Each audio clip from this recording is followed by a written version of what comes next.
Alright, let's now proceed and move on to the second and equally important part of ConfUI. ConfUI is truly quite fun, isn't it? The primary reason you should genuinely consider learning ConfUI is, well, ultimately it's entirely up to your personal discretion, but if you aspire to become a highly proficient and effective AI instructor, then thoroughly learning ConfUI will prove to be extraordinarily helpful and immensely beneficial. Additionally, if you are an active and dedicated AI content creator, then understanding ConfUI will significantly enhance your capabilities and creative output. If you want to further develop your professional skills, you should definitely give it a try. If you know how to use ConfUI, you'll have a significant advantage here in Korea. The reason is simple: there aren't many people who can do it. That's really all there is to it. There's demand, but not many people can operate ConfUI, create nodes, use it efficiently, distinguish what AI can and can't do, and explain those things. Companies are looking for AI managers who can do exactly that. There aren't many talents like that out there. That's why you should at least learn the basics of ConfUI. With other AI tools, you can just go in and click a few times, but ConfUI is different in terms of its concepts and structure. So, my goal with this course is to help you understand and work with those differences so you can become someone who can really handle these tasks. I want you to become experts in ConfUI, so we'll go through everything step by step. I really think it's important for you to learn ConfUI well. Also, there aren't many people in our country who can teach cloud-based ConfUI courses, so I hope you'll follow along closely. Let's get started. Once you launch ConfUI, you'll find yourself in an empty workspace like this. So what exactly can we do from here? Well, ConfUI provides templates and this is the start section. If you're new and feel unsure, I recommend clicking it and giving it a try. But our goal here is to structurally understand, analyze, modify, and create ConfUI nodes. First, let's get familiar with the basic nodes in ConfUI. Double-click the top left with your left mouse button. We're going to create a simple image generation node in ConfUI. This part is... If you think you already know how to do this, feel free to skip ahead. We're going to load something called load checkpoint. Let's try loading a checkpoint. When I work with other AIs, I usually say you can just do things roughly according to your ability, but computer UI is completely different. You have to learn it. You can only do it if you learn it, and you can only do it if you memorize it. So we're going to go through each step in detail. Load checkpoint. Please make sure to look up what a checkpoint is. A checkpoint is a trained file. For AI to draw pictures, it absolutely needs something that has been trained, and that's what we call a checkpoint. So it means the AI has reached a certain point in its training. We can download and use these checkpoints, or even purchase them. There are companies that create these models. You can buy them from sites like Civit AI and Shark. After carefully double-clicking the icon, let's proceed to open up a new note.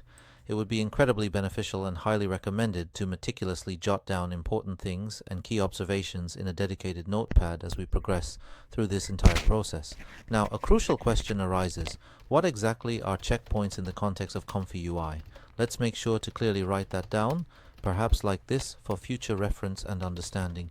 Just give me a moment to prepare everything.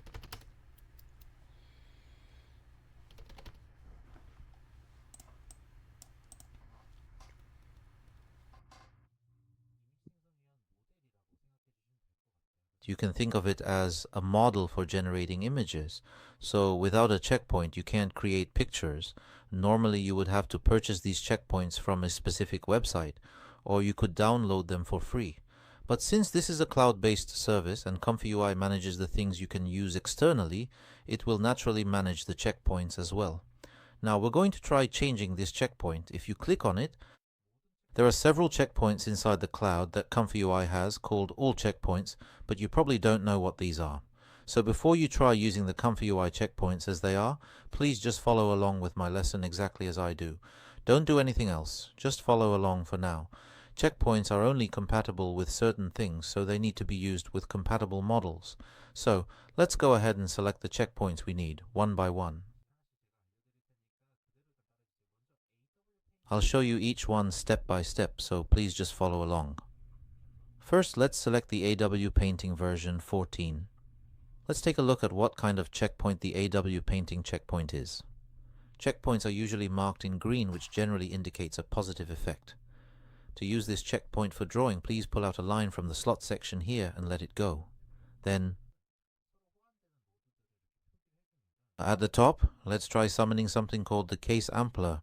It marks the nodes that are compatible with each other like this. At the top of the node bar, let's try summoning something called the case ampler. The case ampler should have been brought up like this. Let's set the color of the case ampler to blue. Now, let's try connecting the models together. In this way, nodes that are compatible with each other can be connected, but I see I've removed this link. Please do it like this.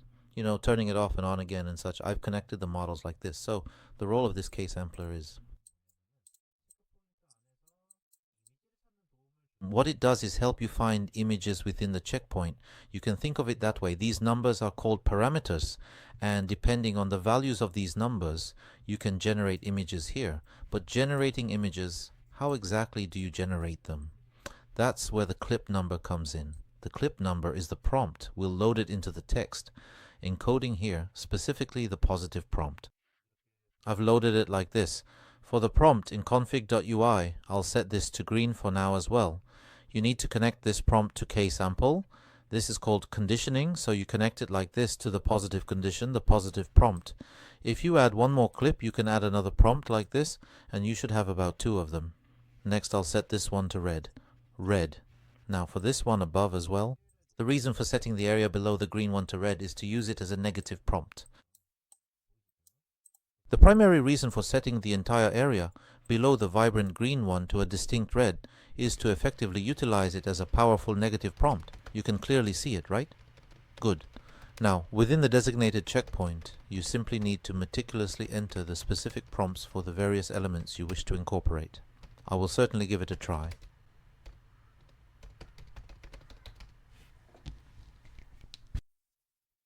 The positive prompt is 4K flower, high resolution, center, 1 flower, black background, worse quality.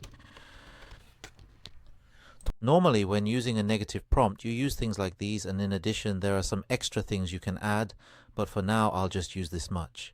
So, once you've entered the positive and negative prompts, ksampler takes these input values and searches through countless variables within the checkpoint, and those variables are displayed here. So first, you also need to set this latent data, which is actually the specification. The specification refers to,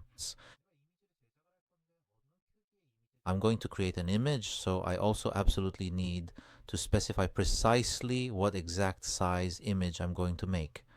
You simply cannot just ask it to generate an image at random without any specific parameters. That's precisely why I have carefully set it up like this. Now, there are countless, indeed numerous variables listed here, and I am going to try generating a compelling image from them. To successfully do that, I will definitely need to call up the VA. The VA is absolutely necessary and essential to create an image. Inside the checkpoint, not only are countless images trained, but also a vast array of color tones. So the VA decode handles the final color processing, and without this VA, the image can't be generated. It comes out strangely, and finally you can see the image slot. Here, you can use functions like saving the image or previewing the image, so just select image preview. You can think of the image preview as the section where the output appears right away. You can use the image by clicking the run button. It seems quite good to set the output to a vibrant blue color. That's precisely how we proceeded with this. And by simply pressing the prominent run button, you can clearly see that we've successfully created a functional node that is capable of generating impressive images. We have just effectively made an image generation node right here.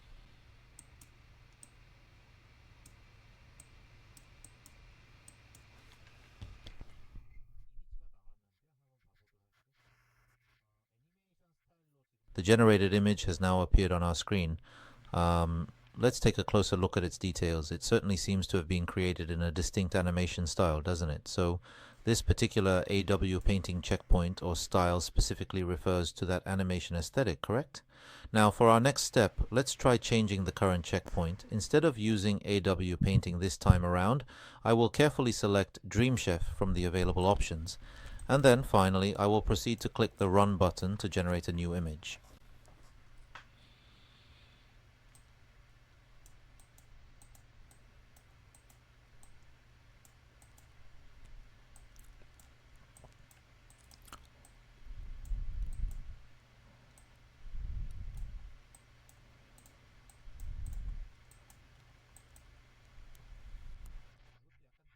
This one also comes out looking a bit like an animation. Great. The prompt is the same, but as you change the checkpoint, the feel of the image changes too. Let's switch back to AW Paint. I haven't changed anything else. I'll use the same prompt again. The more I generate, what's happening now is that new images are being created each time. So how is it that AI keeps producing new images? You might wonder if you can make the AI do that. If you look at this AI in case of Ampule, there's something called a seed. It's labeled as control after generation, and here you can see seed. You can think of these numbers as certain coordinate values inside that checkpoint. So depending on how I set this seed value, the image that's created will change. I'll just type 111 here and try generating it. Now let's see what happens. Let me try this experiment again.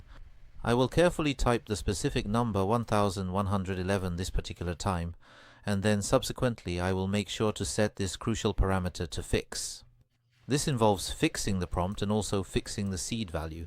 So now the important question is this generated image truly set to the exact value of 1111? Let me click on it just one more time to confirm. You see, the very same image consistently comes out, right? Exactly as expected? Right? Now please remember this particular image very, very well. Let's try changing the seed to 113. The prompt, of course, remains exactly the same. What precisely happens if I carefully change the seed value to 113? A completely different and distinct flower should definitely appear, right? Please keep that specific image firmly in your mind. Now let's go back to the original seed 111. We are now running with 111. The very same identical image should absolutely appear again, right? The beautiful white flower we meticulously created earlier should indeed show up once more, just as before. So what is this seed? You see all these countless numbers, right? It means there are an enormous number of images corresponding to those numbers. Anyway, within that I can choose the seed myself, or it can be selected randomly, or it can increase or decrease. So if you fix the seed, even if you keep generating images in this state, the same image will always be created because the seed is fixed. What do you think will happen if you set the seed to random? A random seed value will be set and a random image will be generated. What do you think will happen if you set the seed randomly? A random seed value is set and a random image is generated. This is basically the concept of the seed in case Ampler. I need to click it one more time, right? Yes, it should be like this. Okay. See, it's clearly working exactly like this, demonstrating its consistent functionality. Now, if I meticulously set it back to the precise fixed value of 111 and then deliberately click the Run button, the identical predictable image will unfailingly appear. I think it's safe to say that you've now thoroughly understood the fundamental concept of the seed and its crucial role in reproducibility. Now, why exactly do we consistently use the images created in this specific controlled manner? We absolutely need to fix the seed value for optimal work efficiency, ensuring consistent and reliable results across all our creative and developmental processes. The reason we fix the seed like this is also for work efficiency. By fixing the seed value and using the same prompt, let's say you really like this flower and wonder, can I make it again next time? Of course, that's possible. That's why you save these settings. You fix the seed like this, and this workflow you've created right now, this is what we call a workflow. If you want to save this workflow, then click on the Comfy UI logo here, and from the File menu, just simply click on the Export button. Then you can easily enter a suitable name right here. Let's thoughtfully call it T2I, which comprehensively stands for Text to Image. When you proceed to click OK, the entire workflow is then successfully saved. Now, let's carefully open three separate ComfyUI windows. The previously saved workflow is securely stored as a distinct JSON file. When you meticulously load this particular file, the original seed value consistently remains precisely the same, ensuring reproducibility. If you press the run button in this state, what kind of image do you think will come out? The exact same image will be generated. That's why people use this method when sharing their work with others, because the seed is shared. So you can consider that you've now learned the concept of the seed in the case sampler. We'll wrap up this part here.